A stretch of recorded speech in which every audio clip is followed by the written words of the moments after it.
അപ്പൊ നമ്മുടെ പ്രജാരാജ്യത്തെ രാജാവ് നമ്മുടെ ഗോപി തമ്പുരാൻ ഇന്ന് രാവിലെ കോട്ടയത്ത് പ്രജകളെ കാണാൻ വേണ്ടി അവിടെ എത്തിയിരുന്നു. അപ്പൊ ഈ കലങ്ങുകുട്ടി സംവാദത്തിൽ ഈ പ്രജകൾ പറയുന്നതൊക്കെ ഇങ്ങനെ രാജാവ് കേൾക്കും. എന്നിട്ട് രാജാവ് പിന്നെ ഒരു മറുപടി അങ്ങോട്ട് തള്ളിക്കൊടുക്കും.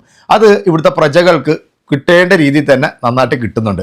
കഴിഞ്ഞ കുറേ ദിവസങ്ങളായിട്ട് കേരളത്തിൻ്റെ 14 ജില്ലകളിലും ഈ രാജാവ് കലങ്ങുകൂട്ടി ചർച്ചയിൽ വരുമ്പോൾ അവിടുത്തെ പ്രജകളോട് കാണിക്കുന്ന അനുകമ്പയും സ്നേഹമൊക്കെ കേരളത്തിലെ ജനങ്ങൾ കണ്ട് വീർപ്പ് മുട്ടി നിൽക്കുകയാണ് കേട്ടോ. 2026 തെരഞ്ഞെടുപ്പിൽ ഇതുപോലത്തെ ഒരുപാട് രാജാക്കന്മാരെ നമ്മുടെ കേരളത്തിലെ പ്രജകളുണ്ടല്ലോ ജയിപ്പിച്ചങ്ങോട്ട് വിടണം. പിന്നെ നമ്മുടെ കിങ് സിനിമയിൽ നമ്മുടെ മുരളി പറയുന്ന കണക്ക് നട്ടലുള്ളവൻ നാറിയാൽ പരമ നാറിയാണ് സാറേ എന്ന് പറഞ്ഞ ഒരു അവസ്ഥ ഉണ്ടാവും. ഇന്ന് രാവിലെ ഈ തമ്പ്രാൻ കോട്ടയത്തെ പ്രജകളെ കാണാൻ വേണ്ടി തമ്പുരാൻ അവിടെ എഴുന്നള്ളിയ സമയത്ത് ഒരുപാട് പ്രജകൾ ഇദ്ദേഹത്തിനോട് രാജ്യത്തിന്റെ അവസ്ഥകളെ കുറിച്ചിട്ടൊക്കെ വിശദീകരിക്കുന്ന കൂട്ടത്തിൽ ഏതോ ഒരു പ്രജ തൊഴിലിനെ കുറിച്ചിട്ടൊക്കെ നമ്മുടെ നമ്മുടെ ഈ രാജാവിനോട് പറഞ്ഞപ്പോൾ രാജാവ് അതിന് കൊടുത്തിട്ടുള്ള മറുപടി കലങ്ങൂട്ടി ചർച്ചയ്ക്ക് ശേഷം നമ്മുടെ തമ്പുരാൻ രഥത്തിൽ പോകുന്ന വഴിക്ക് ഒരു പ്രജ ഒരു നിവേദനം കൊടുക്കാൻ വേണ്ടി ഈ രഥത്തിന്റെ അടുത്തേക്ക് വരുമ്പോഴത്തേക്ക് രാജാവിന്റെ ഭടന്മാരായിട്ടുള്ള ഈ ശിഖണ്ഡികളെല്ലാം കൂടെ ഈ പാവം പ്രജയെ തൂക്കിയെടുത്തെറിയുന്ന ഒരു വീഡിയോ വന്നിട്ടുണ്ട്. ഇതിന് ന്യായീകരിച്ചുകൊണ്ടും ഈ മരമണ്ടന്മാരായിട്ടുള്ള വേട്ടാവളിയന്മാർ വന്ന് ഒരു ഉളുപ്പും മാനവും ഇല്ലാതെ വന്നു കിടന്നുകൊണ്ട് ന്യായീകരിക്കുന്ന ആ വീഡിയോ ഒന്ന് കാണുന്ന കൂട്ടത്തിൽ നമ്മുടെ കേരളത്തിൽ വെറുക്കപ്പെടേണ്ട ഏറ്റവും പ്രധാനപ്പെട്ട ഒരു കക്കൂസ് മാലിന്യമാണ് ഈ മലനാടൻ ഊള എന്ന് പറയുന്ന ഒരു ചാനൽ. ഇതിനകത്ത് വന്നിരിക്കുന്ന ഒരു ചെറിയൊരു വാർത്ത ഒന്ന് വായിച്ചതിന് ശേഷം നമുക്ക് ആ ഒരു വീഡിയോയിലേക്ക് പോവാം. സുരേഷ് ഗോപിയുടെ വാഹനത്തിന് മുന്നിലേക്ക് ചാടി വയോധികൻ, ലക്ഷ്യമെന്ത്? സംഭവം ഇതാണ്. ഭയങ്കര വാർത്തയാണ്. കാരണം സുരേഷ് ഗോപിയെ വധിക്കാനാണോ, ഈ കലങ്ങൂട്ടി രാജാവിനെ വധിക്കാനാണോ ഇനി വേറെന്തെങ്കിലും പ്ലാൻ ചെയ്തിട്ടാണോ വന്നേന്നുള്ളത് ഈ മലം നാറിക്ക് മാത്രമേ അറിയത്തുള്ളൂ. ഇത് കേരളത്തിന്റെ ശാപമായിട്ടുള്ള ഒരു വൃത്തികെട്ട മുണഞ്ഞ ചാനലാണ്. എൻ്റെ പ്രിയപ്പെട്ട പ്രേക്ഷകരെ, നിങ്ങൾ കാണുന്നുണ്ടെങ്കിൽ ഒരിക്കലും നിങ്ങളത് കാണരുത്, സ്കിപ്പ് ചെയ്ത് വിടുക. നമുക്ക് ഈ രാജാവിനെ കാണാൻ വേണ്ടി രഥത്തിലേക്ക് ഓടി വരുന്ന ഈ സാധു മനുഷ്യനെ കൂടെ രക്ഷിക്കാൻ പോകുന്ന ആ ഒരു വീഡിയോയില് അതൊന്ന് കണ്ടിട്ട് ഇതിനെ വെളുപ്പിക്കുന്ന ഒരു വീഡിയോ കൂടെ ഞാൻ കാണിച്ചു തരാം. കോട്ടയത്ത് കേന്ദ്രമന്ത്രി സുരേഷ് ഗോപിക്ക് നിവേദനം നൽകാനെത്തിയ ആളെ കയ്യേറ്റം ചെയ്ത് BJP പ്രവർത്തകർ. പള്ളിക്കത്തോട് കലിംഗ സംവാദ ചർച്ചയ്ക്കെത്തിയ സുരേഷ് ഗോപി മടങ്ങുമ്പോഴായിരുന്നു സംഭവം.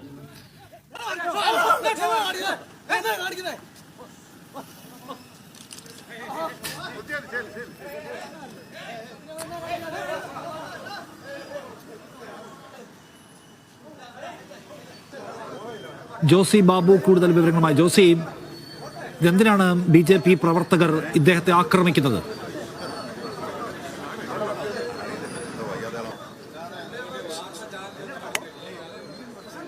അജിംസ്, രാവിലെ 7:30 മുതൽ 8:30 വരെയായിരുന്നു പള്ളിക്കത്തോട് ബസ് സ്റ്റാൻഡിന് സമീപം സുരേഷ് ഗോപി MPയുടെ കലങ്ക് സംവാദ പരിപാടി നടന്നത്. ഈ പരിപാടി കഴിഞ്ഞ് മടങ്ങവെയായിരുന്നു നിവേദനം നൽകാനെത്തിയ ആൾ സുരേഷ് ഗോപി MPയുടെ വാഹനത്തിന് മുന്നിലേക്ക് എത്തിയത്.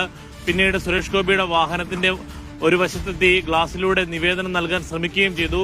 ഇത് പോലീസ് എത്തി ഉടൻ പിടിച്ചു മാറ്റി മുന്നോട്ട് കൊണ്ടുവരുന്നതിനിടെയാണ് BJP പ്രവർത്തകർ ഈ പരാതി നൽകാനെത്തിയ ആളെ കയ്യേറ്റം ചെയ്തത്. BJP പ്രവർത്തകർ ഇയാളെ കയ്യേറ്റം ചെയ്യുന്ന ദൃശ്യങ്ങളും പുറത്തു വന്നിട്ടുണ്ട്.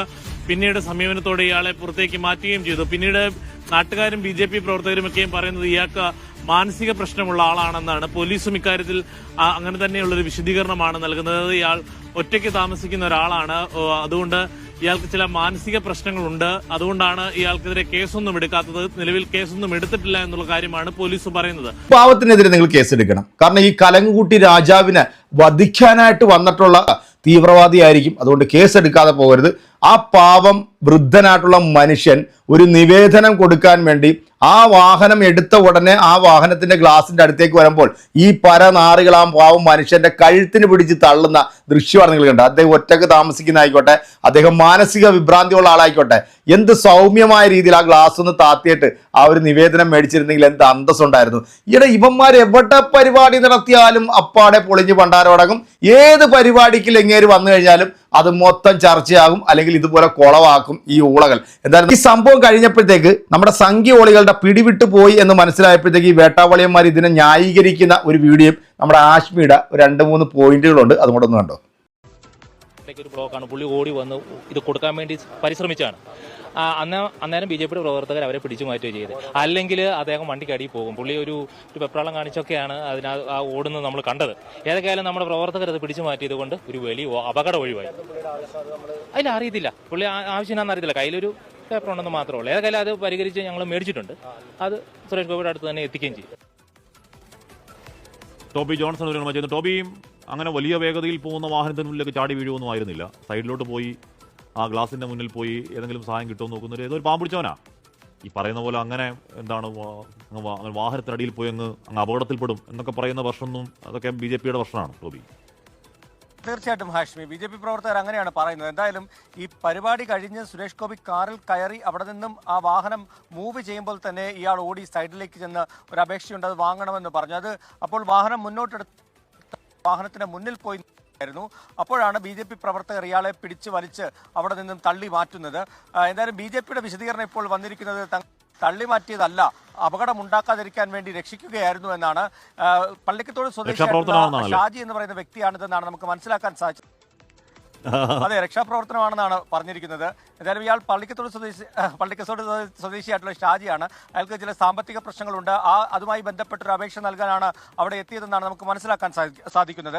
BJPയുടെ ഈസ്റ്റ് ജില്ലാ പ്രസിഡന്റ് പറഞ്ഞ മറ്റൊരു കാര്യം, ഇയാൾ വന്നപ്പോൾ മുതൽ തന്നെ അവിടെ ഉണ്ടായിരുന്നു, ഈ പരിപാടി തുടങ്ങുമ്പോൾ തന്നെ അവിടെ ഉണ്ടായിരുന്നു. ആ സമയത്ത് പരിപാടിയിൽ എഴുന്നേറ്റ് നിന്ന് ചോദ്യം ചോദിക്കുകയോ അല്ലെങ്കിൽ തന്റെ കാര്യം പറയുകയോ ഒന്നും ചെയ്തില്ല. അതുകൊണ്ട് തന്നെ അപേക്ഷ നൽകാൻ ഒരു കൗണ്ടർ ഉണ്ടായിരുന്നു, അവിടെയും അപേക്ഷ നൽകിയില്ല, നേരിട്ട് കാണാനാണ് ശ്രമിച്ചത് എന്നുള്ളൊരു കാര്യമാണ് പറയുന്നത്. എന്തായാലും വേണമെങ്കിൽ സുരേഷ് ഗോപിക്ക് ഗ്ലാസ് ഒന്ന് താത്താമായിരുന്നു, എന്താ ചേട്ടാന്ന് ചോദിക്കാമായിരുന്നു, ആ നിവേദനം ഒന്ന് കൈപ്പറ്റാമായിരുന്നു, എന്താ പരിഹാരം വയ്ക്കാൻ കഴിയുന്ന പ്രശ്നമാണ് പരിഹരിക്കാമെന്ന് അതൊന്നും ഉണ്ടായില്ല എന്ന് മാത്രം. കേരളത്തിന്റെ നന്മമരോ എന്നൊക്കെ പറഞ്ഞ് പൊക്കി പിടിച്ചുകൊണ്ട് നടക്കുന്ന ഈ കലങ്ങൂട്ടി തമ്പ്രാന്റെ ധിക്കാരവും ദാഷ്ട്യവും ഇന്നും ഇന്നലെയുമല്ല ഇവിടുത്തെ ജനങ്ങളോട് തുടങ്ങിയത്. കഴിഞ്ഞ ദിവസം പാലക്കാട് നടന്നതും അതിനുശേഷം ഒക്കെ നടന്നതിൽ ഒരു പാവം മനുഷ്യൻ നെഞ്ചു പൊട്ടി കരയുന്ന വീഡിയോകളൊക്കെ നമ്മൾ കണ്ടതാണ്. ഒരു പാവം അമ്മയോട് തട്ടിക്കയറുന്നതൊക്കെ നമ്മൾ കണ്ടത്. അപ്പോൾ ഈ തമ്പ്രാന് പറ്റിയിട്ടുള്ള ആളുകൾ മാത്രമാണെന്നുണ്ടെങ്കിൽ തമ്പ്രാൻ നേരിട്ട് അതിനകത്ത് ഇടപെടത്തുള്ളൂ. എന്തായാലും ഈ പാവം പിടിച്ചിട്ടുള്ള ഷാജി എന്ന് പറയുന്ന ഈ ഒരു മനുഷ്യൻ, അദ്ദേഹം നേരിട്ട് ഈ നിവേദനം ഈ നന്മമരത്തിന്റെ കയ്യിൽ കൊടുത്താൽ എന്തെങ്കിലും സഹായം കിട്ടുമല്ലോ എന്ന് വിചാരിച്ചിട്ടാണ് ആ വാഹനത്തിന് നേരെ ആ വാഹനം എടുക്കുമ്പോൾ തന്നെ ഇദ്ദേഹം അതിനകത്തോട്ട് വരുന്നത്. പക്ഷെ ആ സമയത്ത് തന്നെ ഈ പടന്മാർ വന്നിട്ട് അദ്ദേഹത്തിന്റെ കഴുത്തിന് പിടിച്ച് തള്ളുന്നതും ഉന്തുന്നതും ദൃശ്യം നമ്മൾ കണ്ടു. എന്നാൽ 2-3 ഇടപെട്ടില്ലായിരുന്നു. ഒരു പക്ഷേ ചിലപ്പം ആ പാവത്തിന് ഇവന്മാരെല്ലാം കൂടെ പഞ്ഞി കിട്ടാനായിരുന്നു.